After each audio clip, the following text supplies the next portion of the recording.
Ladies and gentlemen, welcome to the Wavy Baller Hub. If this is your first time joining me, make sure to hit that like button, hit the subscribe button, and follow the movement, you guys. What we're doing tonight, a Premier League weekend review. Obviously, the first week was happened. So many fun matches that we watched this past weekend. And me and my good bro are gonna break it down. We're gonna break it down. So, guys, if you're watching for the first time, hit that like button, hit the subscribe button. I got the good bro with me, Andy. What is going on, my guy? What's up, Timmy? How we doing? I'm doing good, man. I've been better. But this Monday was good, so I can't complain too much, man. I can't complain too much. We got a lot to discuss, man. And we'll just kind of start from the top 6 teams and kind of work our way down. First game of the season, Arsenal versus Crystal Palace. Arsenal's away. They win 2-0. Big game, big win for them. It's not easy to win on the road against Crystal Palace, and they looked pretty good, man. They looked pretty good. What were your thoughts on? I'll let you start off. What were your thoughts on that game, and what are your thoughts on Arsenal this season? Yeah, well, so it's always great to see Patrick Vieira going up against Arsenal, much like Lampard against Chelsea, but we'll get to that one later. But I had 2 takeaways from this, one for Arsenal and one for Palace. Granted, Arsenal won 2-0, and if you look at that on paper, that's a pretty convincing win.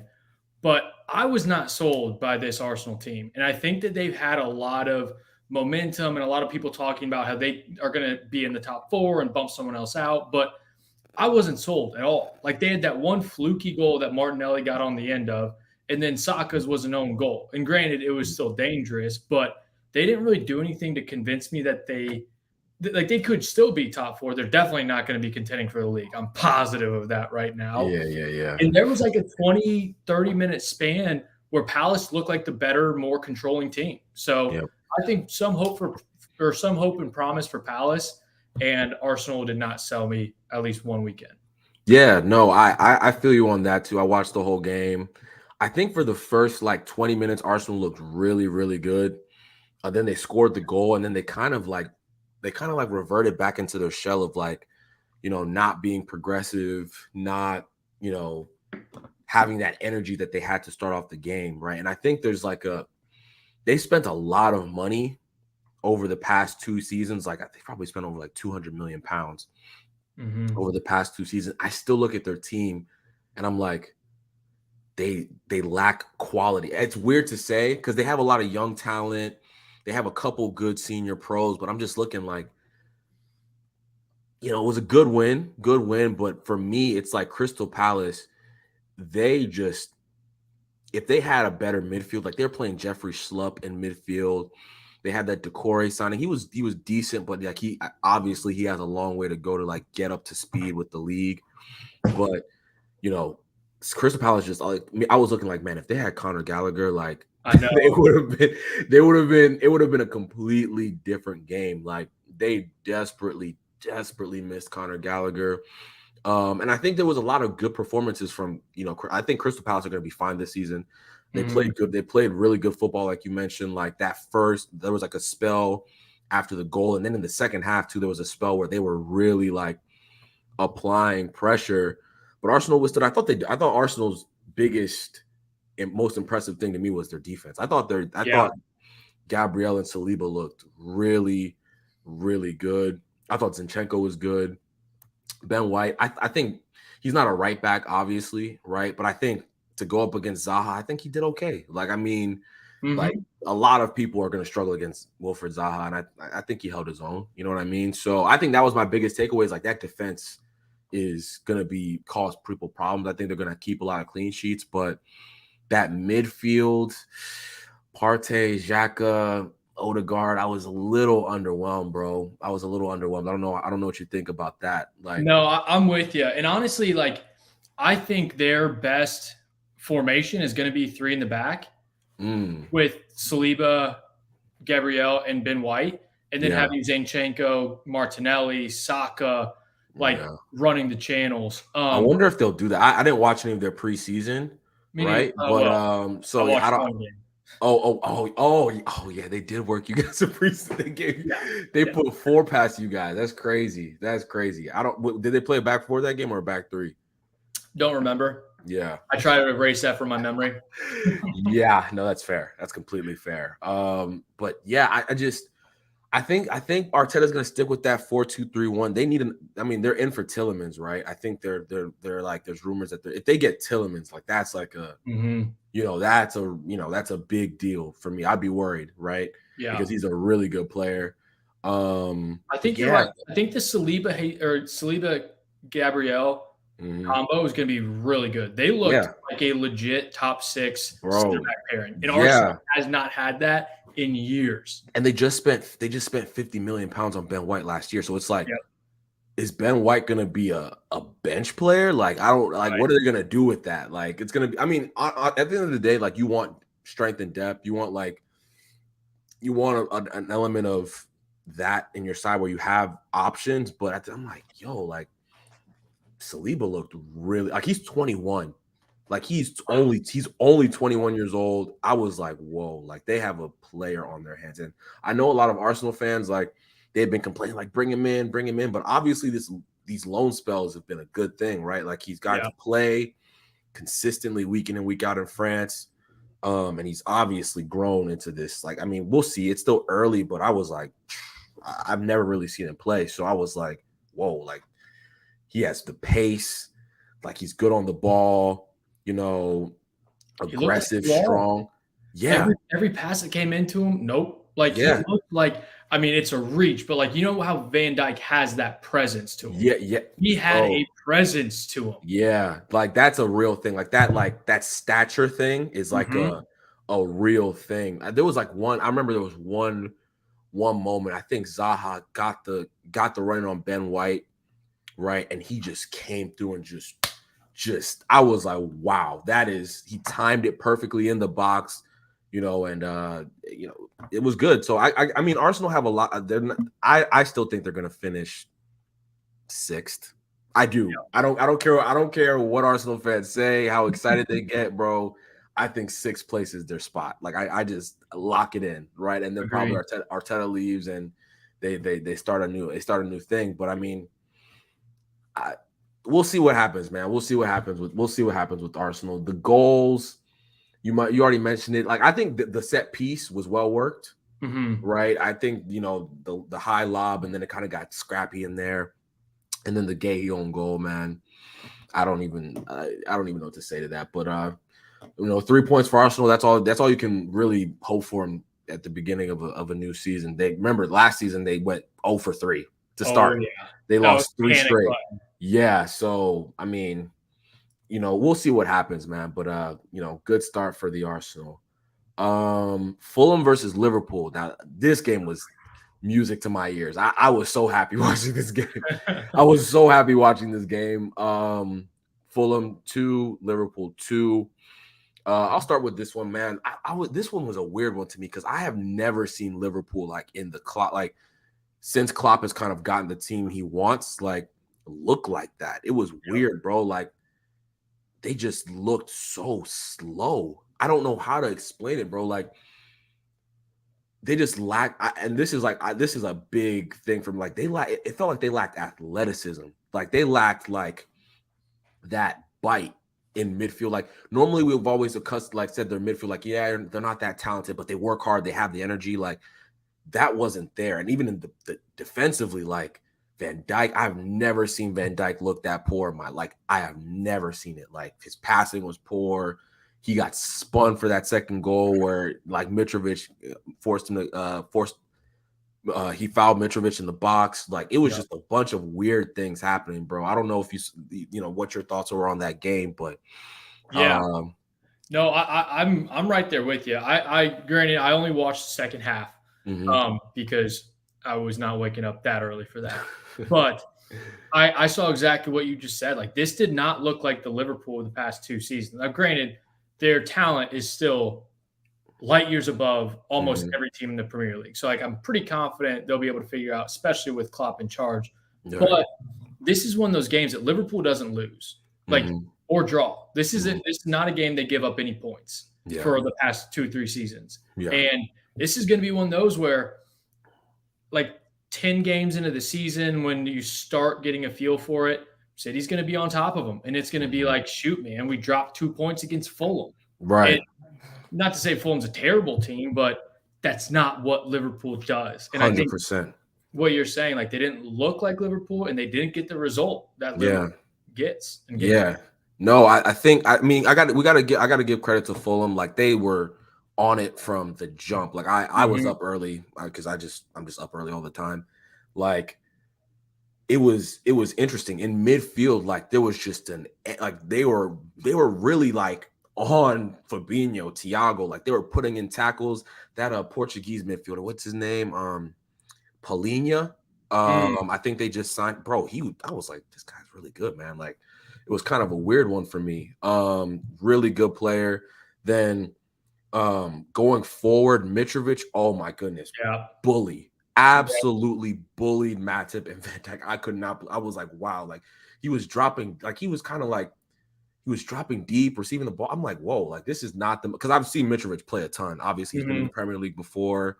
And it's like he scored 43 goals last season, mind you. So like that in itself like is a confidence builder. Even in the chat, like if you score 43 goals in any league, that's crazy. That's crazy. It's absolutely insane. So he came in confident. The way he got up on Trent, oh my goodness, God, was just towered over him, just bullied him. But like exactly, he mossed. That's the perfect. He mossed him. Like Trent couldn't like. I don't even know if Trent realized the goal. Like before he had a chance to even try and get up, Mitrovic just and you could see like Trent wasn't looking for a foul afterwards. Like he was kind of just like, damn, wow. I just got bullied like that. Yeah, it was mind you, the build-up play to that goal is really good.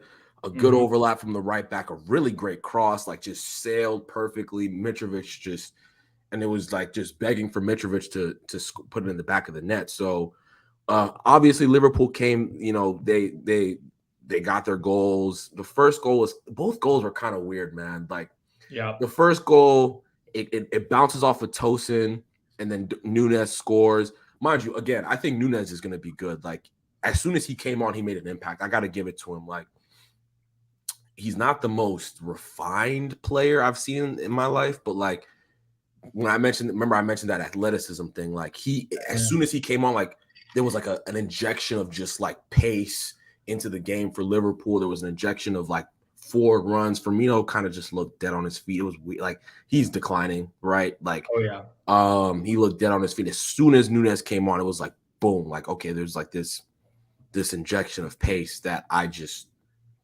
there just wasn't any of that beforehand. So I think once Nunes gets up to speed, Liverpool will be fine. But again, like they're competing against City, right? Like dropping points at any time in the season versus City is like, it's just a nightmare. The reason Liverpool didn't win the league last year is draws, right? Like that's what kills you. Like they had a ton of draws. I think they probably lost the same amount of games as City. I think I might be wrong about that, but those draws are the killer. So it's going to be interesting to see.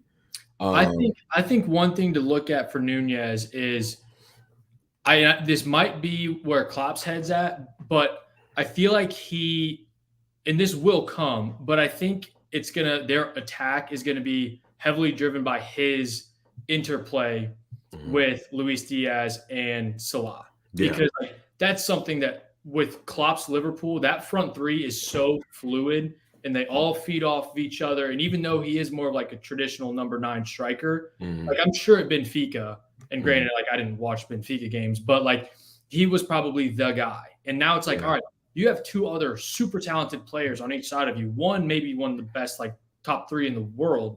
You have to like be able to like give and go and like create space for him. Like, right. And I think that'll just take time under Klopp's system. And that's probably going to cause some growing pains, but you can't afford to drop points as you're like figuring out.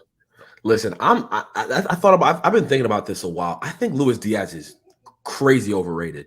Like, I don't like him. Like every time I watch him, I'm like, I called him the Colombian Damari Gray. That's literally what I'm calling him now. Like that's how I genuinely think he's just like a pace merchant. Like I don't think he's that type. We're gonna talk about Spurs next. Like and a person I think is way better than him. Yep.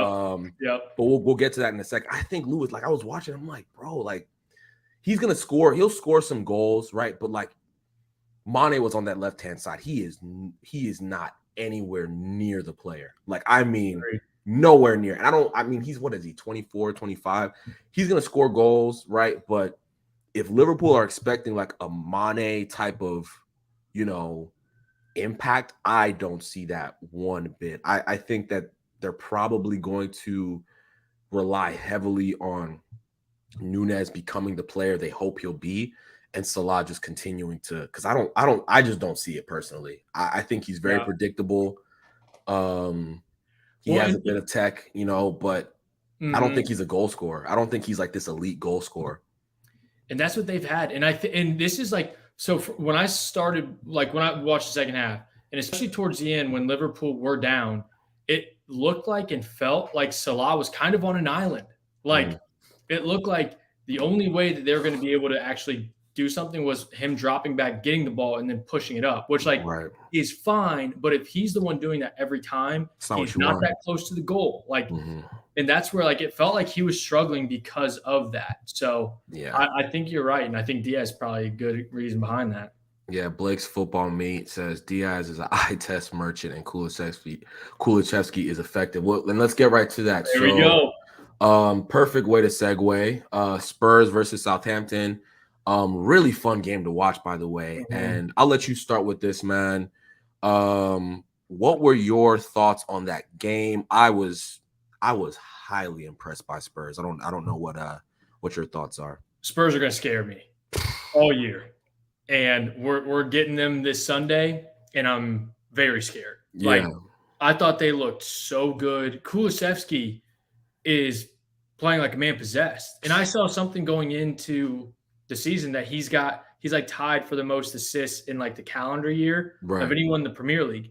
And I thought that was one of those like kind of fluffy stats that you throw out to try to make it look good. But oh my God, man, he looked so nice. And him, Kane, and Son is dangerous. Very dangerous. Like, what people think Luis Diaz is what Kulusevski. Like, Kulusevski is way better than it. When I mean like way better, I mean way better. Like, he's better technically. He's a better crosser of the football. I think he's a better finisher. I think he can play multiple positions. Like, there's obviously they bought Richarlison, which I'm not mad. They spent a lot of money on him. Richarlison's not better than him. Like, Richarlison's gonna play a lot, right? Because Richarlison's gonna play a lot because he has, Kane gets hurt, right? They're in Champions League, they're in FA Cup. Richarlison's gonna play a ton of minutes, but man, that Kulusevski, oh my, like, and then you have Son, then you have Kane. Listen, I think Spurs they're going to win a trophy this year. I don't think they're going to win the league, obviously. They're not going to win. I genuinely think Antonio Conte is going to get them a trophy. And he's going to, like, if Antonio Conte gets Spurs, if he wins Tottenham Hotspur a trophy, he is a legend. Like, that is the most, that might be his greatest accomplishment. If he wins a fucking FA Cup for Spurs, that might be his biggest accomplishment. Like, I'm not even exaggerating, because winning Spurs something, they've had a lot of they've had good managers, right? Mauricio Pochettino is a great manager in my opinion. Jose, obviously, he's a little bit past it, but got them to a cup final. I can't even believe that Juventus let him just go like that. Like, how much did they pay for it? I think they paid like 30 million for it. Or no, he's on loan. He's like on a 2-year loan with an option to buy for like 30 million pounds. Like, it's ridiculous. That's Spurs, a steal. It's a steal. It's crazy that Juve let Kulusevski go that easily, and keeping the likes of Rabiot. Oh my God, let's not even get into that. But yeah, the goals. I think the first goal, Southampton scored the first goal, right? Ward-Prowse, one of my favorite mid-table players ever. He's beast. Scored a really good goal. I feel bad for him because I think he's a top talent. I think he should be in that England squad, but he just plays for Southampton, right? Yep. And then Sessegnon scores from a Kulusevski cross. Dyer scores from a Son cross. Then there's an own goal, I think, and then Kulusevski scores I think Kulusevski scores off of a pass from Emerson. Yeah, Emerson overlapped, cut it Yeah, back. yeah. So I mean, listen, Spurs are an interesting outfit. I think they're going to finish third this season. I really do. And I think they'll win a trophy. I really do. The biggest thing with them is the Højbjerg and Betancourt midfield. Like, and granted, I don't think they look too bad, but when they go against a team who has like elite midfield, especially someone who's playing like a 4-3-3 where there's three guys there, I think that's going to be tough for them. And here's the thing, right? Yves Bissouma. Like, let's not forget about him, man. He is so good. If anyone who watches Brighton, and we'll talk about Brighton here in a second, like, he's been their best player for the past 2 years. Like, he has been an absolute beast. The fact that Conte did not start any of his signings, like, they were all on the bench. Like, Perisic was on the bench, Bissouma was on the bench, Richarlison, I think, was suspended, Longley was on the bench. Like, he didn't, like, I think he literally did that on purpose. Like, listen, I'm going to make a statement right here.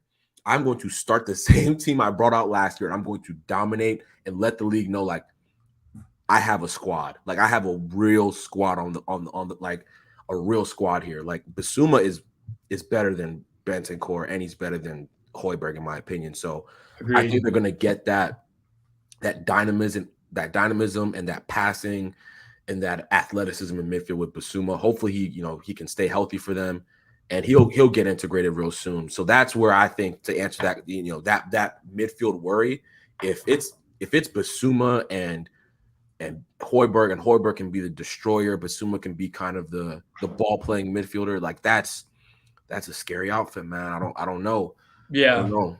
Agreed. And don't overlook the fact that Perisic is just not fully healthy. Like, exactly. I think he's going to be someone who's going to be key for them. Right. And even if he does sub on for the first couple games, him coming on as a sub is scary. Yeah, and Sessegnon at left wing back look good. Like, I've never seen him play that good. So, like, they're building this squad that has depth. It has the manager. They have world class. To me, Harry Kane's a world class player. I think Son is like borderline world class. I think he's one of the best wingers in the league. I'd put him world class. I mean, it's right there, like, right there. Only because I don't like throwing out the word world class, but like he's he's right underneath world class. Like, you know what I mean? Like, right underneath. Yeah. I mean, I could definitely see that. I think last year, for me personally, I love Son. that next one, but yeah, I absolutely love Hummy. So I'm not mad at anyone who calls him world class. Don't get it wrong. Conte is a league merchant and improves average players such as Moses. Even if they sign Longley, who isn't that good, maybe Conte could improve him. Yeah, I don't think Longley is going to play a ton of, I think he's going to be a rotation center back. Like, Davinson Sanchez, mid, Dyer is okay. Like, I just think they needed depth there. And Longley's a decent, like, he's not great, but he's decent. And like you said, he makes, Conte makes players better. He'll have options. That's the thing. Like, he'll have options for that back three, and he throws out this trio for week one, and it works. So, like, if something goes sideways, he's got plenty of players, at least decent players, at his disposal to find what's the right fit. Right. No, it's completely fair. Look out for Spurs, people. Everton versus Chelsea. This was an interesting one for me, man. I'll let you go as the resident Chelsea fan here. You know more about Chelsea than I could ever know. So I'll get your thoughts on this. But I'm interested, man. It was a weird game. It was a weird game. I never thought Everton were going to score. Not in a million years. You guys could have played a whole full game. Another game, and Everton wouldn't have scored. So, what were your thoughts on the game, man? And what are your thoughts on the outlook for your season? It's kind of weird. It's kind of weird right now. Yeah, it is. And here's the thing. If we want to contend for the title, we cannot have a Jorginho Conte midfield. We just can't. And I've talked about that on this podcast before, like we're missing that midfielder to take it into the attack and be part of it that can also still play more of a box to box. That's not Conte and Jorginho. Right. Like that's just not where their strong suits are. And I mean, Jorginho's been class for us, but I don't think he's a guy. And I'm starting to lose a little faith in Conte now too. And I think the best way for us to get to the next level is to bring Mount into the midfield. And I would love a Mount Gallagher midfield partnership. I would love that because then we can have guys up top. And granted, like Mount is very good in the attacking third, but he's also very good. And I think he's his best in the middle third. And if he was playing in the midfield, he'd be able to play those long balls and be more creative. I mean, that was how we won Champions League, was him dropping back and playing just a perfect through ball to Havertz. But in terms of the overall game, it just felt like last year's Chelsea. And I think that's a result of the midfield. Right. And we just didn't, like, it just seemed clunky. Like it wasn't smooth. We weren't having a lot of threats. Granted, like I do think we deserved to win the game. And I really liked how our back three played. But man, like something has to change. And I still think we have the talent to do so. But I think Havertz playing as our number 9, like central, like striker, I don't really love that. Like I think he's good as a striker in a 2-striker system, but it's very clear we're running a front 3. And I just think he's not comfortable in that role. Right. And we obviously haven't done really anything to replace him. So yeah, I think we have a lot to improve on. I still like the team we've got, but I think Sterling is going to be very good for us, but I do think we just need more of a central guy. I'd like to drop Mount back. Yeah. And I will say one of the big standouts for me was Koulibaly. Koulibaly was a dog. I mean, so good. He was, and I've wanted him for a while, and he's been on a lot of people's radars for the past couple of years. And now it was kind of like, are we on the tail end of that? Is he starting to slow down? He's so good. Not at all. He's so good. This is the thing about football Twitter and football fans that just irks my soul. It's like once you hit 30, people think you're like you're on the decline. Like it just that's not FIFA, right? Like this is not how it works. Like I mind you, I will never forgive Manchester United for not paying the extra £5 million to get him, and then we got Maguire. Like that might be the most unforgivable thing that Ed Woodward ever did, in my opinion. Like there's a lot of things he did wrong, but to not pay the money for Kalidou Koulibaly and then pay Harry Maguire, pay £80 million for Harry Maguire is still one of the biggest blunders I have ever seen. Like this is the thing I was talking about. Like Thiago Silva, 36 years old, comes into the league, dominates it, right? Yep. It's like people thought, oh, he's coming from PSG, he's a top player, period, end of story.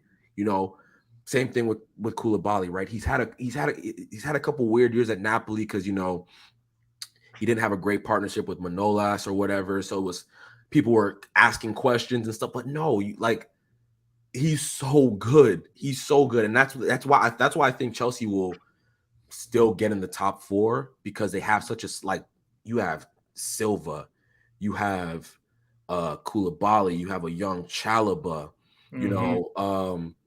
you can probably play some wing backs in that back 3 if you need to. Cucurella can play as a left-sided center back in the back 3. So it's a good thing. But to your point on the attack and that midfield, right? I've seen a lot of Chelsea fans give Jorginho some stick. I don't watch you guys as much as you do, obviously. But when I was watching that game, I'm like, yeah, they do lack. You guys do lack some just creativity in that midfield. It's kind of bog standard right now. Like Conte, obviously, it kind of feels like he's on that decline. He's had so many injuries, right? Like, yeah, you can't and when you have that many injuries, it's only a matter of time before you lose that dynamism that he once had, right? He had that ability to just drive through midfield and get back and make tackles. But now it's kind of like, and the thing with like Gallagher's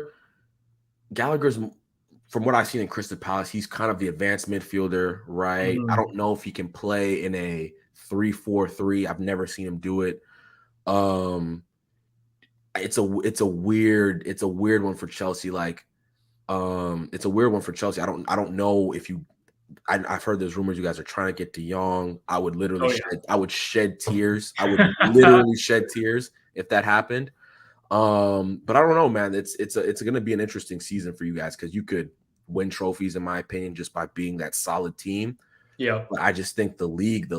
How many years has it been since you guys have really challenged for the league? Well, last time we won it was 16-17. Yeah, so it's it's probably been since then, since we've genuinely challenged for it. Yeah, so it's a weird one for Chelsea fans because you guys have such high expectations.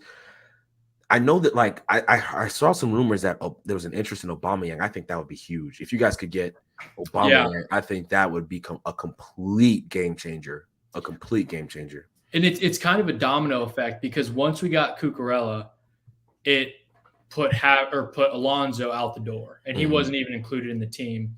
He's heavily linked to Barcelona, so like at least from what I've seen, he's going to be part of our package to either try to get Aubameyang or Frankie. I don't think we'll get both. The problem is I really think both of them would be key. Like honestly, like the two missing pieces, like are both of those two. Because if we had Aubameyang, and we could either like play him as a straight number 9 with Havertz on his right and Sterling on his left. Yeah. I love that. And then if we have Frankie in the midfield, like both of them would be huge for us. It'll be interesting to see what we do, but yeah, Barcelona needs to offload some players, man. They can't register half their damn players that they signed. So I mean, listen, I was thinking, I'm like, man, if Chelsea if they're trying to get rid of Depay, go get Depay. Aubameyang, I'm like, yo, if Chelsea got Depay and Aubameyang, I feel like I'm not exaggerating when I say you guys could like challenge because that's how much they would inject like quality into your front three, right? Depay can play through the middle, Aubameyang can play through the middle. They can both play out wide. Like it gives you so many options. I don't know what's going to happen with Depay. I don't know what's going to happen with Aubameyang. I don't know what's going to happen with De Jong, but I don't think those players are going to be there for Barcelona after this transfer window ends. So yeah, it'll be interesting. Blake's Football Meek says Chelsea. Mo pay to Chelsea, $60 million to us again. Who says no? I do. I say no. Blake's Football Meek is a Brighton fan. If you haven't guessed that yet. And since we're on the topic of actually, real quick before we do that, let's talk about Everton. They're going to have a really tough season. Like they're probably going to be in a relegation battle again, and I'm not exaggerating. Like that squad is so mid. Like Godfrey got hurt, he's probably their best center back. Right then, Mina got hurt. He's their second best center back. They don't have a striker because Calvert-Lewin is hurt. Like the midfield, Dele Alli is terrible, absolutely terrible. I think the best player. So, like, if you were to ask like who the best player was going into this season, I probably would have said Pickford. Pickford looked terrible. I have never ever liked Jordan Pickford. One thing I don't like is goalkeepers who are like just jittery. Like he gives me like I would if I was a center back and Pickford was behind me, I'd always be nervous. He's just like his personality is just like he's just always like jittery. He's like nervy. Like I hate goalkeepers like that. Like I like goalkeepers who kind of just like are just like Fusa, they're calm, like a Courtois, De Gea in his prime. I hate goalkeepers who are just freaking spazzes. Like, and that's what Pickford is. Like, I just think he's way overrated, only because he's England's number 1. And then he's just a spaz. I just can't stand his demeanor. Everything like he took out Van Dijk. Let's not forget that. Remember, and then this wasn't his fault, but the Godfrey thing. Yeah. It definitely. I would 100% put that on him. Godfrey shouldn't have been in that situation. The ref should have blew the whistle, right? Also, very true. It was way. Like that linesman should have blown that whistle. When like you can see it clearly from the just blow the broadcast. whistle. But then Pickford does his little frantic-y Pickford thing, and just I cannot stand Jordan Pickford. I think he is like the most overrated keeper. I will say I thought the best player on the pitch for Everton though was Iwobi. Yeah. He looked good. Really he looked good in midfield. I'm like, Iwobi yeah. playing central mid. I mean, yeah, he looked good. But if Iwobi is I know your best player and he's playing out of position. Yeah. That is a bad sign for your season, honestly. You think Lampard makes it through the season? No. I don't think he's a good manager. I'll be completely I know that's your guy. I can't disagree. I just think he is overrated. He's in the position he's in because he was a great player. He finished 6th with Derby and then he got a Chelsea job. Like what? Yeah. That does not make any sense. And then this Everton thing, why would you hire a guy? You know, he granted he got them over the line, but barely got them over the line. So I don't know. It's a weird one. But let's move on. Manchester United versus Brighton. Honestly, I don't want to talk about this game. I talked about it this morning. I vented I shared my frustrations. I feel so bad for my manager. The fact that he is still subjected to playing Fred and McTominay in midfield, it's a shame. We didn't have Martial. He got hurt. Ronaldo's not really match fit yet.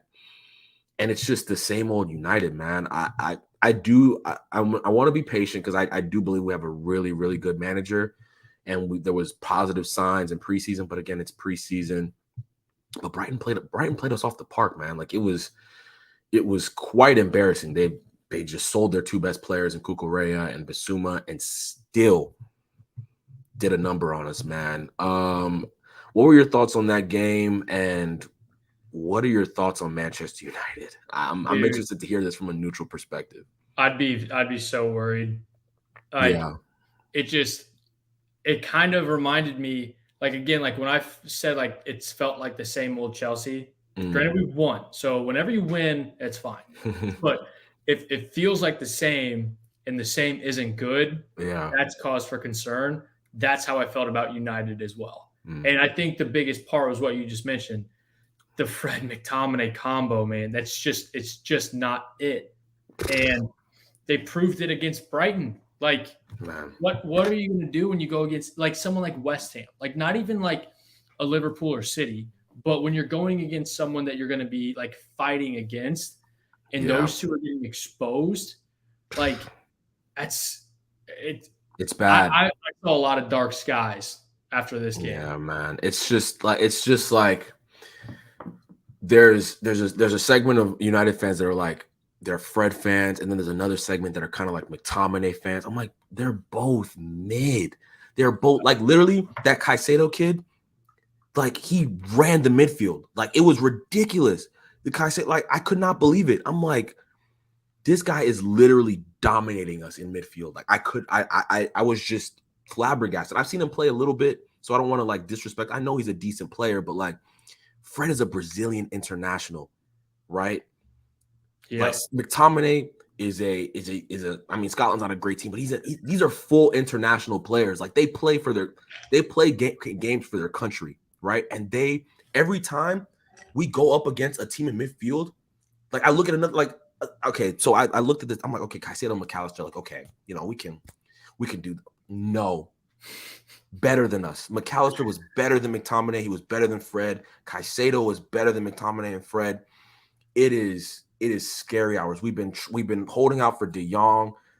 It's really shameful, to be honest with you, how long we've let this drag out without getting an alternative. Now we're linked to Rabiot, which is like, okay, that looks highly likely from what I'm seeing. Yeah, it's better than what we have. So please come. Like, you know, I'm like, please come. Like, you're better than McTominay. So like, I don't care.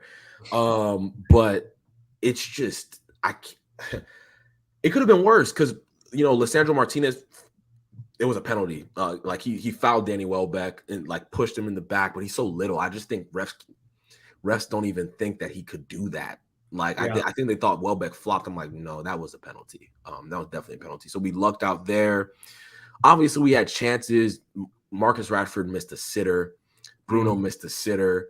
Rashford missed I would say he should have scored. He should put that in the back of the net. Bruno gave him a really good cross. I think we'll be better because I do think this manager will not accept this. Like he's giving me an aura of somebody he's just not gonna. He'll play the kids if he has to. And we have a lot of good young talent. So like, the likes of James Garner. We have this, a couple young kids that you probably haven't seen them play, but Zidane Iqbal and Charlie Savage are kind of good young players, but they're just not ready, right? And to throw them into the deep end to start the season would just be completely unfair. But I am so confident that in the next 3 to 4 weeks, the Fred and McTominay thing is going to be done because we'll get a midfielder, or 2, he'll play the kids because he just won't be able to handle. I just don't think the manager will be able to stomach it. And there's so many other problems. Ronaldo wants to leave, right? We're struggling in the transfer market. We really haven't made any home run signings. I mean, Lisandro Martinez, he looks like he's going to be, even though he's tiny, a little tiny motherfucker, but like, he looked like he's good on the ball. Like I think he'll be a good signing. Malacia, he's a good young left back.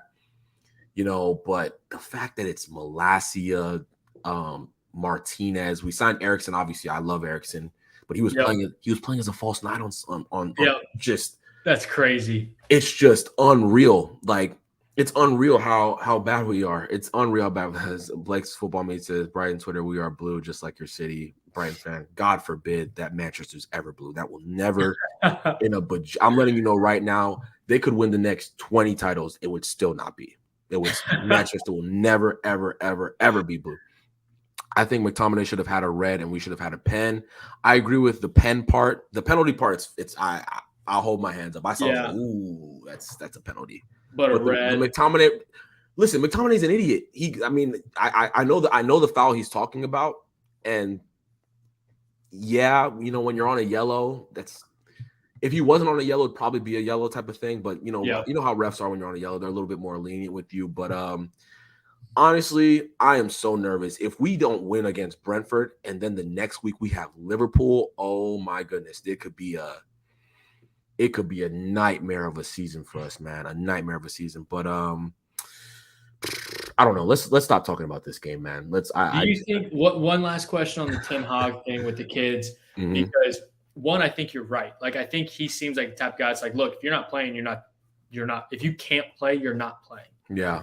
And I don't know. Like, I've obviously seen, like, from the outside looking in of like United managers coming in and out over the past few years. Do you think something like that of him just like refusing to play Fred McTominay and going with some younger guys, even if it is throw him in the deep end? Do you think that would be enough to finally get your ownership to buy someone? Like, yeah, you know what's crazy? That needs to be the struggle between manager and owners to say, like, I need these guys. That's a great question. I think that one, the owners were there. I'm kind of glad that we lost in that manner because they came in we're the Glazers, blah blah blah blah blah, all this bullshit or whatever, and they saw that live. Like you can't literally the hierarchy sat there and saw the demise, right? So like I think we're gonna sign 2 or 3 more players just off the back of them being there. There was protest at the ground before the game. People were throwing up the green and yellow flares, Glazers out in the stadium. Like I think that is enough to kind of scare them into making some signings. But look who we're linked to. We were linked to Marko Arnautovic yesterday. I saw that.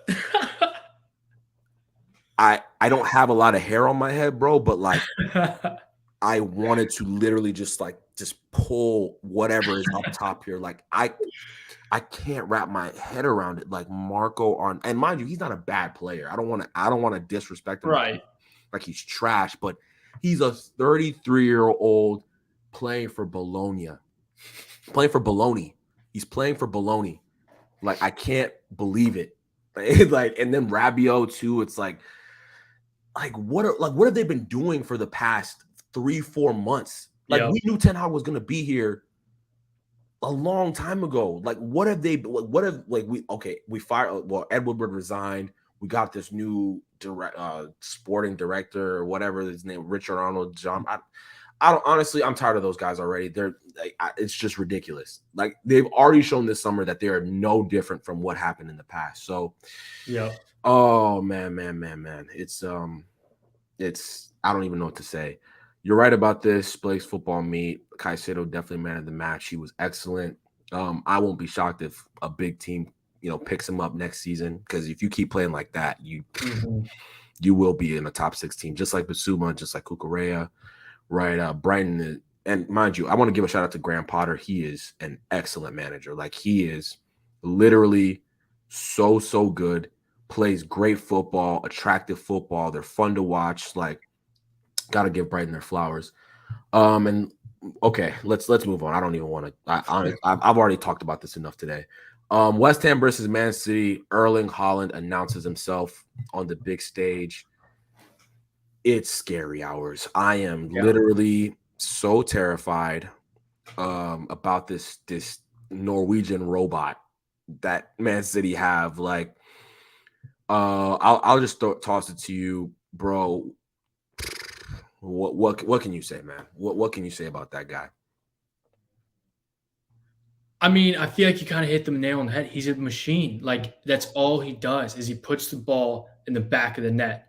And he was doing that with no help way back in the day at Dortmund the past couple of years. And now he's at City when he's feeding off of De Bruyne and Bernardo Silva for now, Mahrez. Like, I think it's gonna be like this all season long. Like, I think he's got a very good chance, and my guess is Vegas would agree with me, to be the favorite for the Golden Boot, even after just one game. And that's like in the same conversation as like Mo Salah and Harry Kane. Like, regardless of the league he's in, regardless of the team that's around him, he's going to be effective. And now he's with like one of the best supporting cast that a striker could ever ask for. And that's also been like what City's been missing. And it's crazy to think that, considering how good they've been the past 5 years. But like, they haven't had a legit true striker since like Aguero in his prime. Right. And Haaland is one of, if not the best in the world, and he's still super young. Right. I don't think they're gonna have that many more points in the league, because like, what did they have, like 90 something last year? Like, I don't think they're gonna like drastically like I don't think they're gonna have another 100-point season, right? Like they did that one year. But like, at the same time, the second goal, obviously he scored a penalty that he won by himself, but that second goal is what is terrifying for every single defense in the league. Like, the through ball, and then literally, I know West Ham saw it coming, because it was like a very prolonged run. De Bruyne is obviously one of the best passers in world football, gives him a perfect ball, but the pace and the explosiveness, like, he had enough time to make a run in between two defenders, square his body up to get to his favorite foot, and then score the goal. That is literally, I literally looked at that and I was just like, this is not good. Like, this is not good at all. Like, this is literally going to be another City League title. Like, as long as, and even if he gets hurt, they can just revert back to, okay, we'll play Phil Foden at false 9 and still be great. Right. Because that fluidity, they've been playing for so many years with a similar like group of guys that's fine. Switch it up. No biggie. Yeah. It's really tough being a Manchester United fan right now. Liverpool and City just absolutely dominating. Like, I think if you could literally, like, if you just look at Erling Haaland on paper, he's super fast. He's tall enough to be a target man. He's strong enough to go toe-to-toe with any defender in the Premier League. And as a finisher, he is so clinical. Like, he's literally like, if you were to go in a lab and draw up like the ideal Premier League striker, because you have to be strong, you have to be fast, and you have to score goals. And that's all he does. He does all of those so well. And what's scary about it is, I think he's not even hit his prime. I think that's because I don't think his build-up play is amazing. Right. I don't think he's like an a technically amazing player. Like, he's not with his back to goal, surprisingly for someone who's really big, he's not amazing with his back to goal. I don't think he's, his link up play isn't amazing, but like what he's like, I think Pep will make him better at that. That's what the scary proposition is. But West Ham, I think West Ham wasn't bad in that game. It's just like City was just so good, Well, and one thing to point out for West Ham dropped the goose egg. Yeah. Nathan Ake, I've always thought he was good. I never wanted Chelsea to get rid of him. But this is like these first, and I don't know how long Laporte's out for, but this is where he's kind of in the spotlight of are you going to be a weak link or are you going to just gel with the team? Right. He looked really good. Yeah, and like Ake looked good. If he can come in here and do enough to help out the back line until Laporte comes up, I mean, that's the only chance that teams have in this first month or so to squeak past them. And he didn't look like a weak link at all. Not at all. Not at all. Let's get to this comment right here. Do you both think that the EPL is becoming like Uber Eats, League One, or Bundesliga? Because 4 out of the 5 titles have been cities. I'll let you answer that first. Man, I had never really thought about that just because of all the talent, both players and teams that are in the Prem. But it's kind of an interesting thing. And like you think about City and you think about like Liverpool getting one when they can. It's kind of the same for League One and Bundesliga. Like it's always going to be PSG. It's always going to be Bayern, but there's always going to be that second team that could come in and squeak one out one year or just continuously be like nipping at their ankles. I don't think it ever will be. And because it's just not. There's a big 6 and all of those 6, like Chelsea won the Champions League last year. Right. Like, do I really feel like Nice is going to go challenge the Champions League? Exactly. Like, come on. And I think that's the real difference. So, like, if we're being real, the Premier League has always been dominated by somebody, right? Good point. Starting from 90, was it? Premier League started in 92, 93? I can't remember. United dominated the 90s. They dominated the 2000s for the most part, but then they always had like Arsenal at the back of their tails. Then Mourinho came, right, and started to dominate. Then United dominated again, and then in the 2010s, it's been City and Liverpool. Like, there's always been dominance in football. I think what separates. So to answer your question, no, I don't think it will ever be, La Liga or Bundesliga one because the money, right? Like even teams like Nottingham Forest can spend a lot of money, right? Whereas a team in Germany can't do that. A team in France can't do that. So like the mid-table teams have a lot of quality in them in comparison to like a France or a Germany or a Portugal, right? Like West Ham just signed Scamacca, right? Nottingham Forest, picked up Lingard and they picked up Henderson, right? Fulham just signed that Palhinha guy who I was just mentioning. Like, so there's like so many teams that can like sign a bunch of these really talented players at lower levels, right? Whereas, Nice and off topic, like just on this comment, like League One, I watched the highlights for PSG versus I think it was like Claremont something. It was embarrassing how non-competitive that game was. Like Messi and Neymar were literally like I think they would have found better competition in the Brazilian favelas. I'm not exaggerating. Like like Messi overhead kicking, like scoring bicycle kicks, like at like this. I'm like, this is ridiculous. Like this is absolutely ridiculous. But you know what? And that's a great point because you look at that game and then you look at Bayern, and I don't remember who Bayern was playing against, but they curb stomped them. Yes. Look at Liverpool. Liverpool just drew to Fulham, who just got promoted. That's the difference between the Prem and any other league out there. Exactly. Let's run through these last couple of games, Andy. We got a couple more. Newcastle Forest. Newcastle got off to a great start against the recently promoted Nottingham Forest. That Fabian Schär goal. Wow. Like that was a screamer, probably the goal of the week. Yeah. Right. So we got to give him his love. Really, really excellent goal. And then I think Callum Wilson got the second. Thank you. Callum Wilson got the second goal. So Newcastle, I think they're going to be pushing for that top 6. They have a really good manager as well that I like.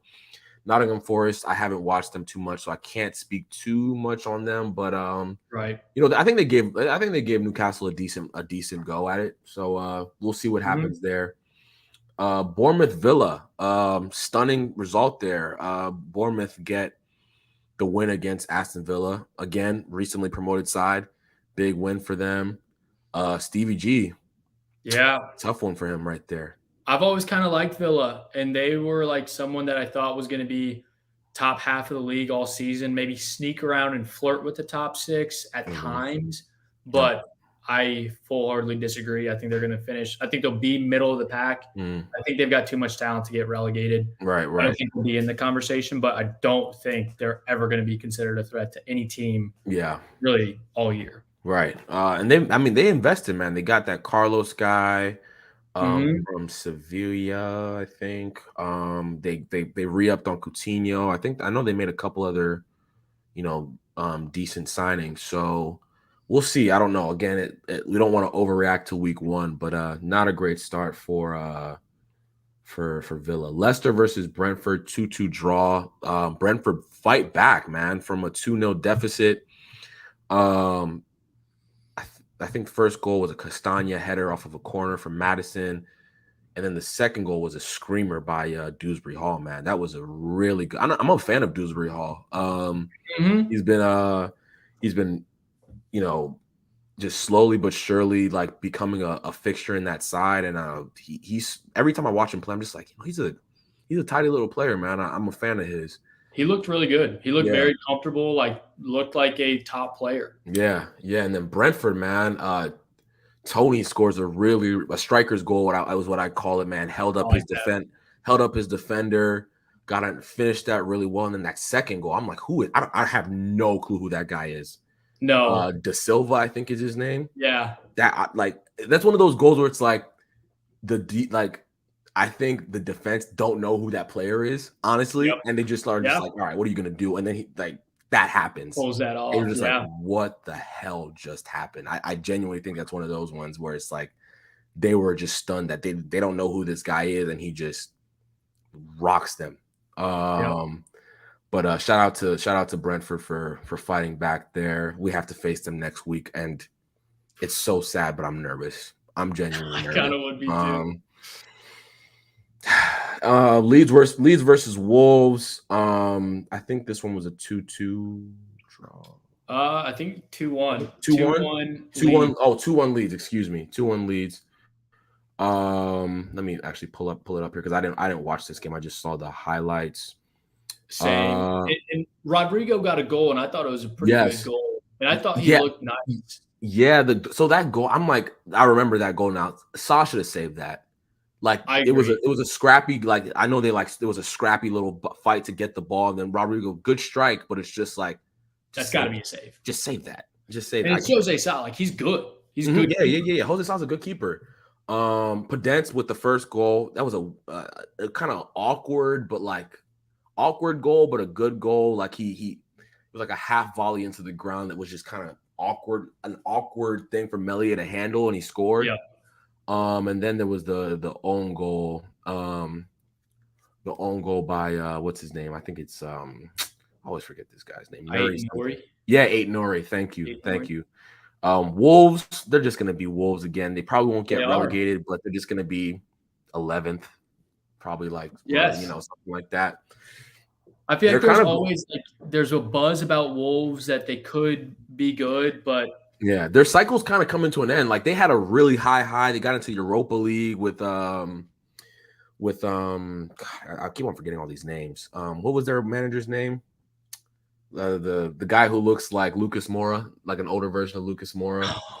What's his name? I just forgot it. Nuno Espirito Santo. There we go. They had a good run there, but now it kind of seems like they're just kind of a team, right? Yeah. I think some of their good players are going to get sold here in a second. But who knows, man? And that is it. That is it for this week's this weekend roundup, man. Andy, appreciate it as always. Crazy. We said it when appreciate it as always, man. Great conversations, guys. Make sure to hit the like button, hit the subscribe button. Make sure to follow the movement, man. We're going to be pumping out content. New video coming out Wednesday for you United fans. We're just going to do a latest news transfer update Thursday, a match preview for United versus Brighton, and then we're going to do some watch-alongs this weekend. So, guys, stay tuned, man. Stay tuned. A lot of content coming. Again, hit that subscribe button. Hit the like button, and we will talk to you guys very, very shortly. Okay. Deuces.